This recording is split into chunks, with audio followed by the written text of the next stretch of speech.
జై శ్రీ గణేష. మనం మహాభారతం చెప్పుకుంటున్నాం. ఎక్కడున్నాము? దుర్యోధనుడు పాండవుల్ని గేలి చేయాలని వెళ్ళాడు.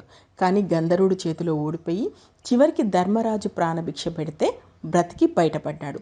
దీనితో ధర్మరాజు భిక్షగా పెట్టిన ప్రాణాలు తనకొద్దని ఆత్మహత్య చేసుకోవాలనుకుంటున్నాడు. ఇంతవరకు చెప్పుకున్నాం కదా. ఇంకా ఈరోజు ఏ విధంగా జరిగింది, తర్వాత దుర్యోధను మనసు ఎలా మారిందనేది ఈరోజు మనం తెలుసుకుందాము. దుర్యోధనుడు తన రాజమహల్కి వెళ్లకుండా మధ్యలోనే ఆగి ఉంటాడు. సో ఈ సమయంలో దుర్యోధనుడు ఎక్కడున్నాడో తెలుసుకొని కర్ణుడు అక్కడికి వస్తాడు. కర్ణుడు అక్కడికి వచ్చి దుర్యోధనుని చూసి, దుర్యోధన నువ్వు అసలు ఎంత గొప్పవాడివి, నేను చేయలేంది నువ్వు చేశావు, ఆ గంధర్వుని ఓడించి వచ్చావా అంటాడు. ఆ సమయంలో దుర్యోధనుడు తల కిందికి దించుకొని ఉంటాడు. ఒక్కసారి కర్ణుడి వైపు చూసేసరికి అతని కళ్ళల్లో నీళ్లు తిరుగుతుంటాయి. అది చూసి వెంటనే కర్ణుడు, మిత్రమా ఏమైంది, ఏం జరిగిందని చెప్పినప్పుడు అప్పుడు జరిగిందంతా చెప్తాడు.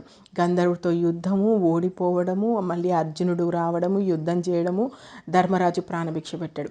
ఇదంతా చెప్పిన తర్వాత కర్ణుడు ఒక్కసారిగా ఇద్దరు ఒకరి ముఖాలు ఒకరు చూసుకుంటూ ఉంటారు. ఇంతలో అక్కడికి శకుని వస్తాడు. అదేవిధంగా శకునితో పాటు అక్కడికి దుశ్శాసనుడు వస్తాడు. దుశ్శాసనుడు రాగానే దుర్యోధనుడి కళ్ళలో నీళ్లు తిరుగుతాయి. గబగబా వెళ్ళి తమ్ముడిని గట్టిగా కౌగిలించుకుంటాడు. కౌగిలించుకొని ఇలా అంటుంటాడు దుశ్శాసనుడితోటి, దుశ్శాసన, ఇక నుండి ఈ రాజ్యం నీదే, నువ్వే రాజువి. అమ్మా నాన్నల్ని జాగ్రత్తగా చూసుకో, తమ్ముళ్ళను జాగ్రత్తగా చూసుకో, గురువుల్ని ప్రేమతో చూసుకో, మన ప్రజలకి ఎక్కడ కూడా ఎలాంటి ఇబ్బంది రాకుండా నువ్వే రాజ్యం ఏలాలి అంటాడు. అసలు ఈ మాటలు అంటుంటే దుశ్శాసనుడి నోటి వెంట ఒక్క మాట కూడా రాదు.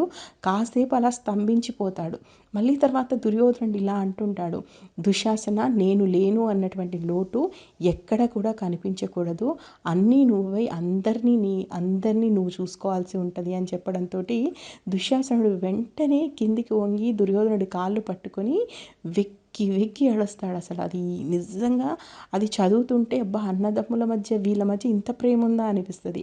దుశ్శాసనుడు దుర్యోధనుడి కాళ్ళు పట్టుకొని, ఏం మాట్లాడుతున్నావన్నా నువ్వు రారాజువి, నేను నీ సేవకుణ్ణి, నీ రాజ్యం నేను తీసుకోవడం ఏంటి, అసలు రాజ్యం తీసుకోవాల్సి వస్తే నేను ప్రాణాలైనా వదులుతాను, కానీ నీ రాజ్యాన్ని నేను తీసుకుంటానని ఎలా అనుకున్నావు, అయినా నువ్వేం మాట్లాడుతున్నావు అంటే, ఇలాంటివి ఎందుకు సినిమాల్లో సీరియల్లో చూపించలేదో నాకు అర్థం కాలేదు. కానీ నిజంగానే సహజంగా మనుషుల వాళ్ళ మనస్తత్వాల ప్రకారము ఆ సన్నివేశంలో ఇద్దరు కూడా ఒకరిని పట్టుకొని ఒకరు వెక్కి వెక్కి ఏడుస్తుంటారు. ఇంకా నేను చచ్చిపోతానని దుర్యోధనుడు అంటాడు. నిజానికి ఈ ఈ ఈ సన్నివేశాన్ని పెడితే లో ఉన్నటువంటి మంచితనం బయటపడుతుంది అనుకున్నారేమో, కానీ ఈ సన్నివేశాలు మనకి ఎక్కడా కూడా మామూలుగా సినిమాల్లో సీరియల్లో కనిపించవు. సరే, వీళ్ళు ఇలా ఏడుస్తుంటే కర్ణుడు వాళ్ళ దగ్గరికి వచ్చి వాళ్ళ మీద చేయేసి, ఏంటి ఏడుపు, అయినా చనిపోసి నువ్వేం సాధిస్తావు, ఏం సాధించాలన్నా శరీరంతోనే కదా సాధించేది, సరే ఇప్పుడు నువ్వేమంటున్నావు, వాళ్ళు నిన్ను రక్షించారంటున్నావు అంతే కదా, వాళ్ళు జూదంలో ఓడిపోయినప్పుడు నీ బానిసలుగా ఉండాల్సిన వాళ్ళు, నువ్వు దయతలిస్తే వాళ్ళకు స్వేచ్ఛ వచ్చింది, అయినా వాళ్ళు ఉన్నది నీ రాజ్యంలో, రాజును కాపాడడం ప్రజలకు తక్షణ కర్తవ్యం, సరే వాళ్ళు నీ రాజ్యంలో ఉన్న ప్రజలు కాబట్టి నిన్ను కాపాడారనుకో, దానికి ఎందుకు ఇంతగా ఆలోచిస్తున్నావు అని చెప్పేసి కర్ణుడు ఏదో ఓదార్పు మాటలు చెప్తుంటాడు. కర్ణుడు ఏం చెప్పినా కూడా దుర్యోధనుడు ఏది పట్టించుకోడు. కానీ ఇక్కడ మనకి శకుని వచ్చి మాట్లాడతాడు. నిజంగా అద్భుతం. శకుని అనగానే ఎందుకు అంత విలనిజం చూపిస్తారు, అసలు శకుని పుట్టడమే విలన్గా పుట్టినట్టుగా మనకు అన్ని చోట్ల చూపిస్తారు సినిమాల్లో, కానీ నిజానికి శకుని ఇక్కడ మాట్లాడతాడు దుర్యోధనుడితోటి. దుర్యోధనుని దగ్గరకు తీసుకొని, దుర్యోధన, ఇప్పుడు నువ్వేమంటావు, వాళ్ళు నీకు చాలా మంచి చేశారు అని కదా నువ్వు అంటున్నావు, అంటే వాళ్ళు నీ మీద దయ తలిచారని నువ్వు అంటున్నావు కదా, ఇదే దయ నువ్వు ఇప్పుడు వాళ్ళ మీద చూపించు, వాళ్ళ అజ్ఞాతవాసాన్ని రద్దు చెయ్యి, వాళ్ళ రాజ్యాన్ని వాళ్ళకి అవసరమైతే ఇంకొంత ఎక్కువనేయి, ప్రజలంతా నిన్నే కొనియాడతారు కదా, అన్నాతమ్ముల మధ్యలో కక్షలు ఎన్ని రోజులు ఉంటాయి, నీకు పాండవుల గురించి తెలుసు కదా, ఒక్కసారి చేరదీయి, వాళ్ళని చేరదీసి చెయ్యొతనిచ్చావే అనుకో, జీవితాంతం నీ కోసం పనిచేస్తారు వాళ్ళు, ఇదంతా ఎందుకు, ఇంక అన్నీ వదిలేయి, నువ్వు ప్రాణాలే పోగొట్టుకుంటాను అన్న తర్వాత ఈ రాజ్యం ఎందుకు, మేమెందుకు, అందరం ఉండడం ఎందుకు, ఇంత చేసింది నువ్వు సంతోషంగా ఉండడానికి, నువ్వు సంతోషంగా ఉండనప్పుడు నిన్ను జీవితాంతము వాళ్ళు పెట్టిన ప్రాణభిక్ష ఇబ్బంది పెడుతుందన్నప్పుడు అంతకు రెండింతలు వాళ్ళకి ఇచ్చేసి నువ్వు ముందు దాని నుంచి బయటపడు, నువ్వు మంచిగా ఉంటేనే మేమందరం మంచిగా ఉంటాం, దయచేసి ఆత్మహత్య ఆలోచన తప్ప నువ్వు ఇంకేదైనా చెయ్యి అంటాడు. అప్పుడు ఒక్కసారి దుర్యోధనుడు కూర్చున్న ప్లేస్ నుంచి మెల్లగా పైకి లేచి వాళ్ళందరినీ చూస్తూ ఇలా అంటాడు. ఇదంతా ఇక్కడ నిజంగా ఈ ఈ క్షణంలో దుర్యోధనుడు మాట్లాడినటువంటి మాటలైతే కనువిప్పు కలగడం అంటే ఇలాగే ఉంటుందేమో అనిపిస్తుంది. ఎలా మాట్లాడతాడు తెలుసా? స్నేహితులకి సంతోషం ఇచ్చే విధంగా, శత్రువులకు భయపెట్టే విధంగా నేను ఇన్ని రోజులు బతికాను. ఇప్పుడు శత్రువు దయ తలిస్తే నాకు ప్రాణం వచ్చింది. ఈ ప్రాణాన్ని తీసుకెళ్ళి నేను ఎలా నా స్నేహితులకు చూపించను, ఎలా నా తల్లిదండ్రులకు చూపించను, ఎలా భీష్ముణ్ణి, ద్రోణుణ్ణి, కృపుణ్ణి వీళ్ళందరినీ అంటే ఎలా వాళ్ళ మధ్యలో తిరగను, ప్రజలందరూ నన్ను రారాజుగా కొలుస్తారు. అలాంటిది నేను ఇప్పుడు ఒకరి భిక్ష మీద బతికేవాడిగా ఉంటానా? అది నా ఆత్మాభిమానాన్ని దెబ్బతీసేది కాదా? నేను అస్సలు ఉండను ప్రాణాలతో. అయినా ఇదంతా ఎవరి తప్పు కాదు, నా తప్పే. నాకింత విద్య ఉంది, ఏం లాభం? ఇంత చదువుకున్నాను, ఏం లాభం? ఇంత సంపద ఉంది, ఏం లాభం? కేవలం పాండవుల మీద కోపంతో చెడ్డదారిన పోయాను. అయినా ఒక్కటి మాత్రం నిజం, చెడ్డ పనులు చేసిన వాడికి చెడే జరుగుతుంది. ఇన్ని చెడ్డ పనులు చేసి నేనేం బాగుపడ్డాను? పాండవుల మీద కోపంతో నేను చేసినటువంటి పనులకి చివరికి నేనే నలుగురిలో తలెత్తుకోలేని పరిస్థితికి దిగజారిపోయాను.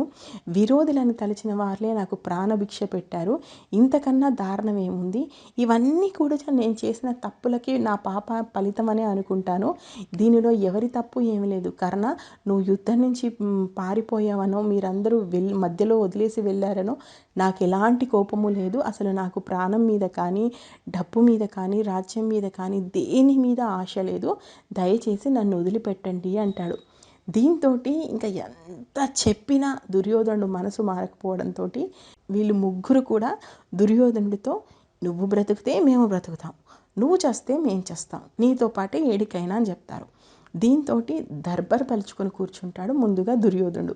ఈ దర్బార్ పలుచుకునే విధానం అంటే ఎక్కడ ఆత్మహత్య చేసుకోవాలి అనుకున్నప్పుడు ఇది ఒక ప్రాసెస్లా ఉంటుంది. ఒక దర్భపరచుకోవడం, దాని మీద కూర్చోవడం, శరీరం మీద ఉన్నటువంటి భ్రాంతిని అంతా వదిలేయడం, ఆ తర్వాత అగ్నిప్రవేశం చేయడం. దీనికి సంబంధించి అంటే క్లియర్గా రాయలేదు, కానీ ఇది ఒక ప్రాసెస్లో ఉంటుంది. దీని గురించి మీకు ఏమైనా నాలెడ్జ్ ఉంటే చెప్పండి. దాంతో ఏంటి, ఇప్పుడు దుర్యోధనుడు ఇంకా నేను చచ్చిపోతాను, ఇంకా నేను బ్రతకను అని చెప్పేసి మొండికెళ్ళి ఇంకా చావడానికి సిద్ధమైపోతాడు. ఇలా దుర్యోధనుడు కూర్చొని ఉంటకే ఒక పెద్ద రాక్షసి, కృతి దాని పేరు, అది చాలా పెద్ద పెద్ద కోరలతో వచ్చి దుర్యోధనుని ఉన్న పలంగా పట్టుకొని పాతాళలోకం తీసుకెళ్తుంది.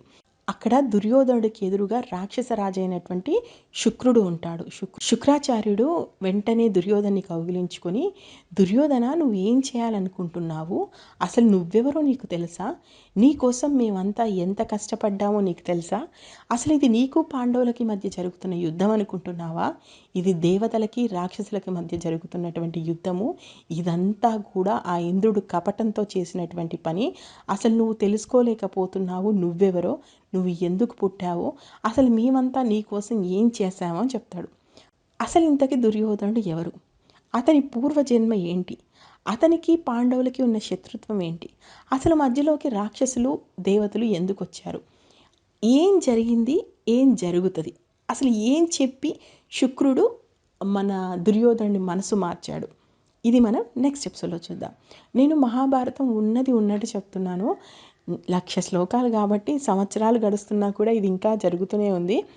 మీకు నచ్చితే మాత్రం ఆశీర్వదించండి.